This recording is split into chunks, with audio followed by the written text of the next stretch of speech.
DJ DJ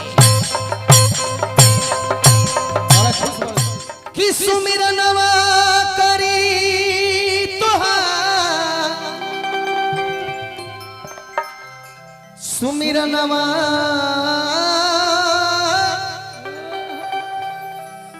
आगे करी तोहार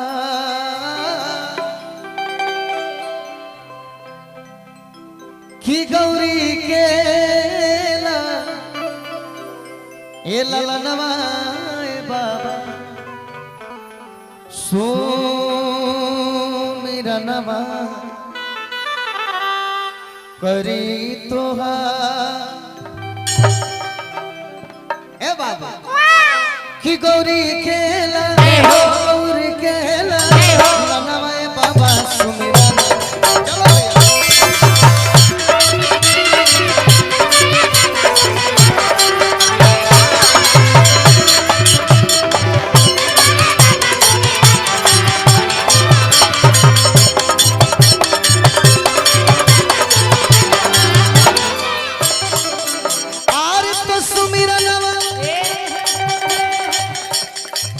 करी तोहार कि सुमिरनवा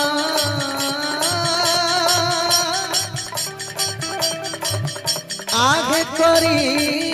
तोहार एहे गौरी केला गौरी केला ललनवा बाबा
पहले लौंडा अवस्था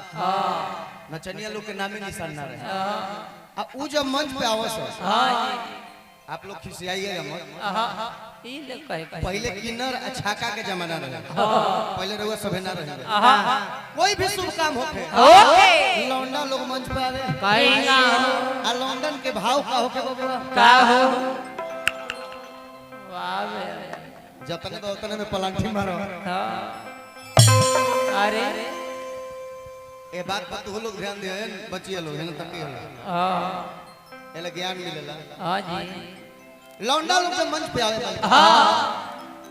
तो उन्हीं के चले के भाव का होखे कैसे गावे के भाव का होखे का उहे भजनिया गावो स आ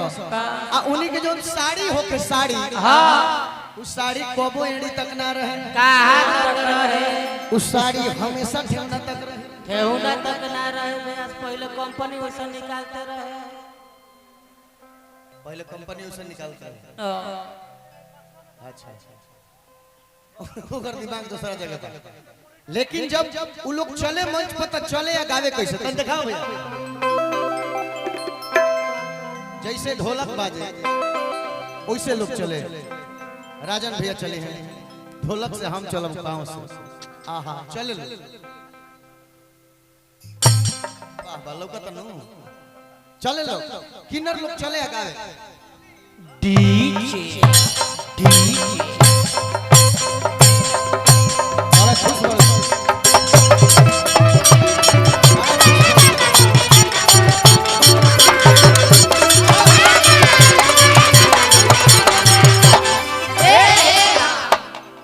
भाई बड़ा दोनों खुश बड़े से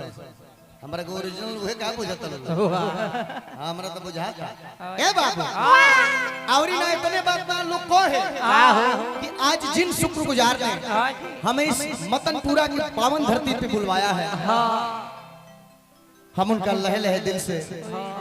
तहे तहे दिल से हाँ जी कोमल कोमल दिल से छोटे छोटे छोटे छोटे दिल से शुक्रिया अदा करते हैं।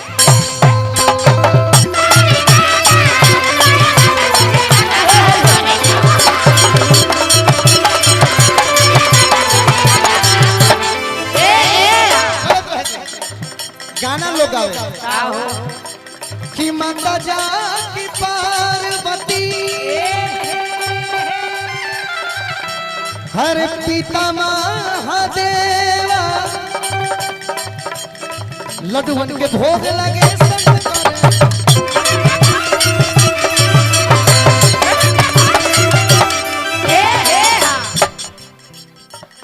यही बगले एगो छपरा जिला है।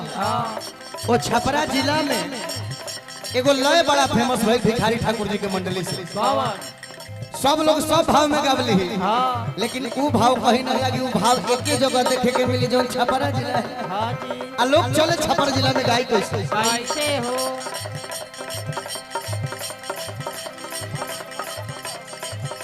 इलाई है देखे के मिल सकता। हाँ अरे माता जा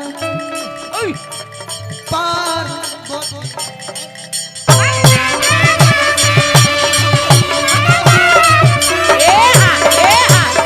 अरे माता जा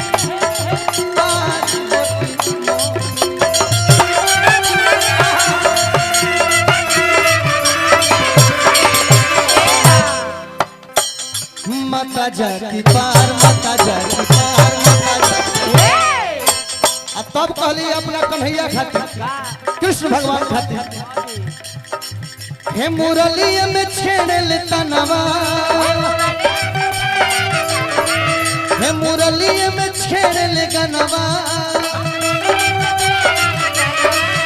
बनवा में नंद किशोर हो बंसी बजवैया कन्हैया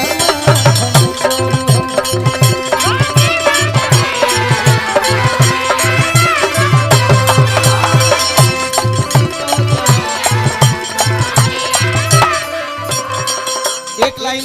जोड़ते जोड़ते कहो चंदन करेले बंदन अरे चंदन करेले बंदन गौरी है गणराज जी हमारा मुखिया जी तरफ से बाबा की तरफ से बहुत बहुत पुरस्कार कोटि कोटि नमन प्रणाम करते हैं। खुश रह आइए गजानन सफल करी हमरो काज जी।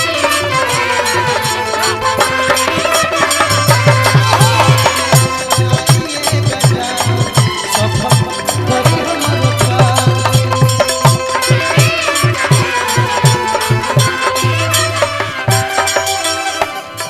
आइए गजानन सफल करी हमरो काज।